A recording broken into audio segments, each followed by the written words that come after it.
Welcome. We're about to dive into a question that's been around for about 2,500 years. But believe me, it has never been more important than it is today.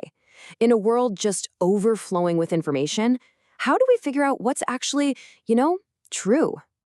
But before we can even get to what is true, we've got to take a step back and ask an even more basic question.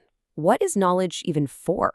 Is it just a tool to get ahead in life, a way to kind of map out the universe, or is it something much, much deeper? Well, it turns out the answer really depends on who's doing the asking. So, to get our heads around this, let's explore three classic archetypes of the knower. You'll see that each one has a totally different motivation, and they are all chasing a very different kind of truth. Okay, now this table really lays it all out beautifully. First up, you've got the pedant. For the pedant, knowledge is basically a product, something you can package up and sell for cash, for status, for power. It's all about appearances. Then you have the scholar. Now, the scholar wants objective, provable facts about the world out there.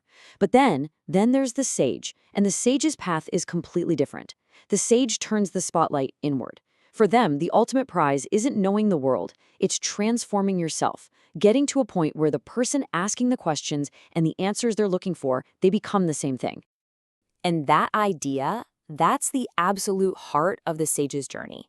Just like the poet Eunice Emre said, the highest kind of knowledge isn't about mastering the world outside of you, it's about truly deeply knowing and mastering the world inside. So, what in the world is this ultimate self-transforming knowledge that the sage is after? Well, this leads us to what Aristotle famously called the sought-after science, metaphysics. Metaphysics is the branch of philosophy that just goes for it, asking the biggest questions you can imagine. Think about it. Your phone is going to be a paperweight in a couple of years, trends come and go, even mountains wear down over time. In a universe where absolutely everything seems to be in flux, metaphysics asks, what, if anything, is permanent? What truths are true all the time everywhere? Now, to get at this, philosophers made this really key distinction. On one hand, you've got the sensory world, the world we see, hear, and touch. But this world is always changing, and let's be honest, our senses can totally fool us. You know how a perfectly straight stick looks bent the second you put it in water? That's what we're talking about. But then there's the rational world, the one we know through pure intellect. And this is the world of principles, like 2 + 2 = 4. That's always true. It's permanent, it's unchanging, it's certain. And metaphysics? Well, it's the search for that level of certainty about reality itself. This hunt for an ultimate, unchanging reality was so totally all-consuming for someone like Aristotle that the 20th century philosopher Martin Heidegger was able to sum up his entire life story in that one just brilliant sentence. For the true philosopher, everything that happens between birth and death is it's just philosophy. And this obsession with first principles wasn't just some personal quest.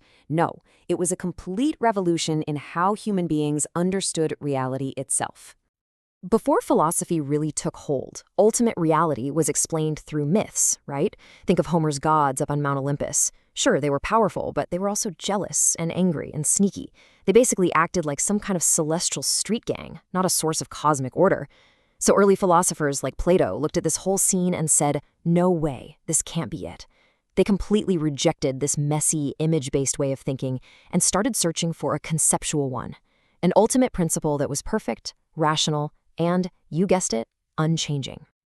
And believe it or not, this ancient search for a stable foundation brings us right to our own doorstep, to a deep crisis in the modern world. Because what happens when the very foundation of your worldview just gets shattered? Well, you're left standing on some really shaky ground. Okay, so here's the absolute key. Any system of belief about ultimate reality, what we're calling a metaphysics, it has to line up with how the physical world actually works, what we call physics. You can think of it like software and hardware. Your core beliefs are the software, but they've got to be able to run on the hardware of reality as we understand it. And this image just nails the problem perfectly. For more than 1,000 years, Western belief systems were built on this solid foundation of how Aristotle understood nature. But then, bam, the scientific revolution happens. Galileo, Newton, and all these other thinkers come along and completely demolish that old physical foundation.